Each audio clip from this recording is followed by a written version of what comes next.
இல்லை, விண்வெளி பயணத்துக்கு போயிட்டு வர்ற எல்லாருக்குமே ஏன்னா அங்கே ஈர்ப்பு விசை இல்லாத காரணத்தினால அங்கே வந்து இப்போ நம்ம எப்படி நடக்கிறோமோ அது மாதிரி நடக்க முடியாது. தூங்கிறது, உட்கார்றது அப்படிங்கிறதே இல்லை. அது மாதிரி ஒன்று இருக்கிறது இதுதான். அதுக்கு தகுந்த மாதிரி தான் பயிற்சி பெற்றவர்கள் தான் அந்த மாதிரி விண்வெளி பயணத்துக்கு எடுத்துகிட்டு போகிறாங்க. அதையும் தாண்டி பார்த்திங்கன்னா தெரியும், இப்போ ஒவ்வொரு மாதத்துக்கும் கிட்டத்தட்ட மாதம் ஒரு 2 மாதத்துக்கு ஒரு முறை இங்கிருந்து அங்கே இருக்கக்கூடிய சர்வதேச விண்வெளி மையத்துக்கு கலனில் போயிட்டுருக்கும். அதில் 4 பேர் போவாங்க. அங்கே ஒரு 7 பேர் முதல்ல எப்போவே இருப்பாங்க. அவங்க வந்து மாதக்கணக்கில் தான் இருக்கிறாங்க. அங்கே இருக்க எல்லாருமே பார்த்திங்கன்னா மாதக்கணக்கில் இருக்கிறவங்க தான். அந்த முடிச்சுட்டு கீழே வரும்பொழுது திரும்ப பூமிக்கு தகுந்த மாதிரி அவங்க பழக்கப்படுத்திக்கிறதுக்கு சில நாளங்கள் அதுக்கு முறைப்படி பயிற்சி எப்படி இங்கிருந்து போகிறதுக்கு ஒரு பயிற்சி எடுக்கப்படுறாங்களோ அதே மாதிரி கீழே வந்தாங்கன்னா அவங்க வந்து திரும்ப அவங்களுடைய நடைமுறை உலகத்து சாதாரண மனிதனமாக நடத்துக்கணும் அப்படிங்கிறதுக்கு முன்னாலே சில நடைமுறைகள் அவங்க கையாள வேண்டிய அவசியம் இருக்குது.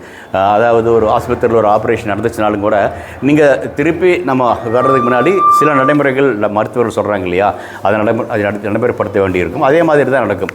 அதுவும் சுனிதா வில்லியம்ஸ் போன்றவங்க வந்து இப்போ இதுவரை 3 முறை போயிட்டு வந்தவங்க தான்.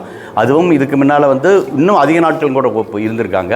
அதை தாண்டி இப்போ கூட போயிட்டு 10 நாளில் திரும்பணும் அப்படின்னு இருந்தாலும் கூட அவங்க போன கலனுடைய போயிங்கினுடைய அந்த ஸ்டார்லிங்க் வந்து அதில் இருக்கக்கூடிய பழுது பாதுகாப்பாக வர முடியுமான்னு கேள்விக்குறி இருந்ததுனால மாற்று ஒரு கலனம் போக வரைக்கும் அவங்க அங்கே இருக்க வேண்டிய அவசியம் இருந்துச்சு. அப்படி இருந்தாலும் கூட சரியாக பார்த்தீங்கன்னா தெரியும், அங்கே இருக்கக்கூடிய 7 பேருக்கும் உடைய தலைவராக கமாண்டர் அப்படிம்பாங்க இல்லையா, அப்படியே அந்த பொறுப்பில் வந்து சுனிதா வில்லியம்ஸ் கொடுத்துருந்தாங்க. அப்படி கொடுத்தாங்க அப்படிங்கன்னா என்ன அர்த்தம், ஒரு விமானி போகிறாங்க, விமானியில் வந்து கேப்டன் அப்படிம்பாங்க இல்லையா, ஒரு கப்பல் போகுது, கப்பல் கேப்டன் அப்படி இருக்கிறவங்க வந்து அவங்க உடலும் உள்ளமும் மனமும் சரியாக திறமை இருக்கிறதுக்கு மட்டும்தான் அது மாதிரியான வாய்ப்புகள் கொடுக்கப்படும். அந்த வகையில் 2 நாளைக்கு முன்ன வரைக்கும், அதாவது அவங்க திரும்பி இங்கே வருகிறாங்க அப்படின்னு உறுதிப்பட்டு அந்த கலன் அங்கே போக வரைக்கும் அந்த இப்போ இருக்கக்கூடிய ISS இந்த சர்வதேச விண்வெளி மையத்தினுடைய கமாண்டராக இருந்தவங்க சுனிதா வில்லியம்ஸ்.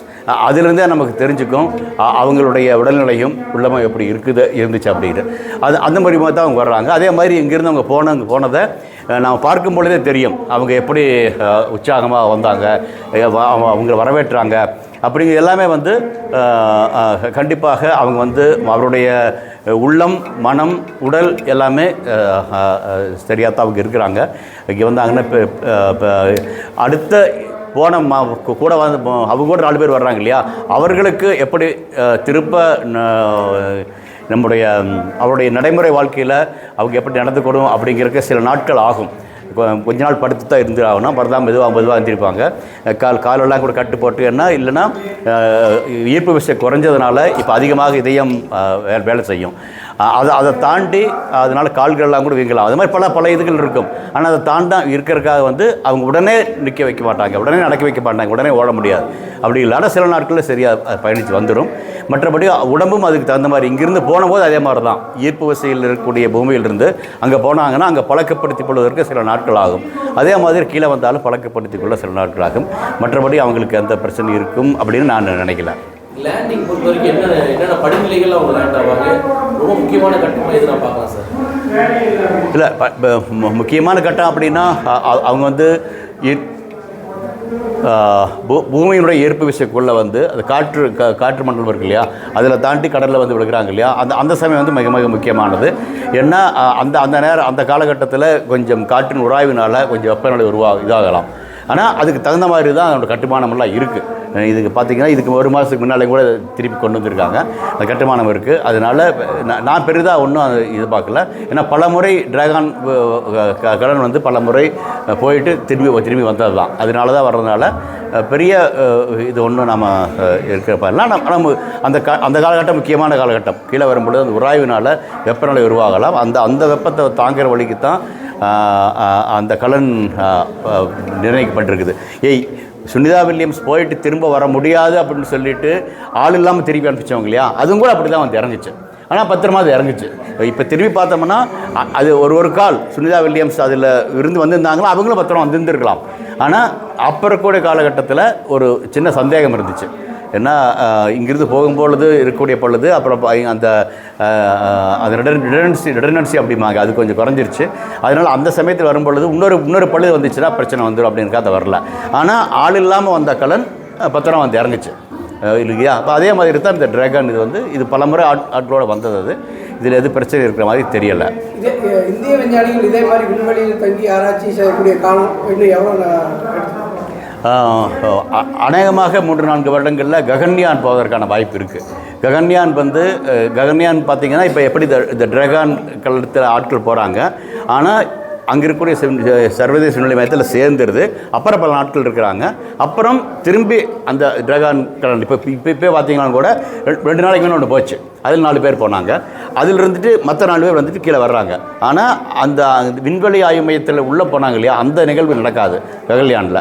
இங்கிருந்து போவாங்க, சில வாரம் இருந்துட்டு திரும்ப எப்படி நான் வர்றோமோ அதே மாதிரி வரும். அந்த நிகழ்வு என்னை பொறுத்தளவுக்கு ஒரு 3-4 வருடங்கள் நடப்பதற்கான வாய்ப்பு இருக்குது. ஆள் இல்லாத கலன் அநேகமாக 1-2 வருஷம் நடந்துடும். அது சரியாக போகும் பட்சத்தில் இந்திய மண்ணிலிருந்து இந்தியர்களே 2-3 பேர் விண்வெளிக்கு போயிட்டு திரும்பி வருவதற்கான வாய்ப்பு 4 வருடங்களில் உருவாகிடும். சுனிதா வில்லியம்ஸ் அவர்கள் இறங்கின பிறகு சார் அவங்களுக்கு உடல் ரீதியாகவும் மன ரீதியாகவும் தயார்படுத்தி எந்த மாதிரியான விஷயங்கள் செய்வாங்க அப்படின்னு இந்த நடைமுறையில் இருக்கிற வழக்கம் தான் இது. அதாவது மெதுவாக அந்த அவங்களுடைய உடம்புக்கு ஈர்ப்பு விசையை கொண்டு வர வேண்டிய ஈர்ப்பு விசை, இந்த காற்று அழுத்ததெல்லாம் இருக்கு இல்லையா, அதை பழக்கப்படுத்திக்கணும். ஒவ்வொரு உடம்புக்கும் ஒரு பழக்கம் இருக்குது. அது மாதிரி இருக்குது. இப்போ சில பேருக்கு பார்த்திங்கன்னா உட்காந்து உடனே எந்திரிச்சாலும் கூட ஒரு தலை சுற்றும், கொஞ்சம் பழக்கப்படுத்திக்க வேண்டியிருக்கும். அப்படி இருக்கிறவங்க படுக்கையிலேருந்து எந்திரிக்கிறது இது மாதிரி எந்திரிக்கணும் அப்படின்னு சொல்லுவாங்க இல்லையா. அது பழக்கம் ஒவ்வொரு மனிதனுக்கும் ஒவ்வொரு மாதிரி உடல்நிலை பழக்கம் வரும். இப்போ அதே மாதிரி கண்ணிலுடைய அழுத்தங்களே பார்த்திங்கனாலும் கூட இங்கே இருக்கிறதுக்கும் விண்வெளிக்கும் வித்தியாசம் இருக்குது. ஆனால் இங்கே வரும்பொழுது கொஞ்சம் மாற்றம் வரும். அதை பழக்கப்படுத்திக்க வேண்டிய அவசியம் இருக்குது. அப்புறம் இது எல்லாம் சேர்ந்து அவங்களுடைய அவங்க குடும்பத்தினர்களோ மற்றவர்களோ அவங்க இருப்பதற்கு 1 வாரம் மேலே ஆகலாம். விண்வெளி ஆராய்ச்சியை பொறுத்த வரைக்கும் இப்போ ஏஐ தொழில்நுட்பத்துடைய பயன்பாடு எப்படி இருக்குது, ஃபியூச்சரில் என்ன மாதிரி இருக்கும்? விண்வெளி தொழில்நுட்பத்தில் பார்த்திங்கன்னா இப்போ நம்ம ஆளில்லாத கலங்கள் அதிகமாக போகக்கூடிய இடங்களில் நிறைய இது மாதிரி செயற்கை தொழில்நுட்பம் உருவாகும். இப்போ நம்ம சந்திரயான் 3 இறங்கிச்சினாலும் கூட சந்திரயான் 2 கற்றுக்கொண்ட பாடங்களை நம்ம சரியாக இது பண்ணி ஆளில்லாமல் போனாலும் கூட அதை இந்த செயற்கை நுண்ணறிவு மாதிரி தான் அதில் எடுத்து நம்ம இறங்கக்கூடிய இடம் பத்திரமா, அந்த இடம் சரியாக எடுத்துருக்கிறோமா அப்படிங்கிற பார்க்குறதும் சரி. அதே மாதிரி இறங்கி வந்தால் பிரக்யான் அது பத்திரமா போகிறது, இதுக்கெல்லாம் ஒரு வகையாக செயற்கை நுண்ணறிவு உபயோகமாகுது. இப்போ ஆளில்லாத கலங்களுக்கு கண்டிப்பாக உபயோகப்படுத்த முடியும். அது இல்லாமல் புது வகையானதாக செய்யணுமா அப்படின்றது பல வகையில் நம்ம ஆராய்ச்சி பண்ணுவதற்கு சீக்கிரமாக அந்த முடிவுகளை கொண்டு வருவதற்கும் கூட செயற்கை நுண்ணறிவு உதவாகும். இப்போ செயற்கைக்கோள் மூலியமா இன்டர்நெட் கொடுக்கக்கூடிய சேவை எலான் மாஸ்க் மாதிரியான கம்பெனிகள் இந்தியாவுக்கு கொண்டு வர்றாங்க. நம்மவே பார்த்தீங்க அப்படின்னா அரசு தரப்புல நிறைய சேட்டலைட் கொடுக்குறோம். பொதுத்துறை நிறுவனங்கள் அந்த மாதிரியான இணைய சேவையை கொடுக்கறதுக்கு, அதாவது சேட்டலைட் வழியாக இணைய சேவை கொடுக்கறதுக்கான சாத்தியக்கூறுகள் இருக்கா? அந்த மாதிரி வரணும்னா எவ்வளோ ஆண்டுகள் பிடிக்கும்? இல்லை, இந்தியாவுக்கு மட்டுமே கொடுக்கணும் அப்படின்னா இப்போவே செயற்கைக்கோள்கள் இருக்குது. இந்தியாவை மட்டுமே இப்போ உலகளாக கொடுக்கணும், இன்னொன்று கனெக்ட் பண்ணணும். அது மாதிரி வருது. இப்போ ஒன்பப்பு கிட்டத்தட்ட நம்ம இது மாதிரி வச்சுக்கலாம்.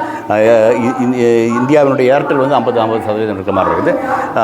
எலான் மாஸ்கினுடைய அந்த ஸ்டார்லிங் அது அவங்களோட தான் இருக்குது. ஆனால் இங்கிலாந்தும் இந்தியாவுடைய ஏர்டெல் சேர்ந்து வந்தது தான் ஒன்பப் அப்படின்னு இருக்குது. அது மாதிரி இருக்குது. ஆனால் அது இல்லாமல் நமக்கு தேவையான இந்திய சுற்றுலாவுக்கு இருக்கக்கூடிய பிராந்திய செய்திக்கு அப்படிம்பாங்க, அதுக்கு இப்போவே நம்ம தயாராக இருக்கிறோம்.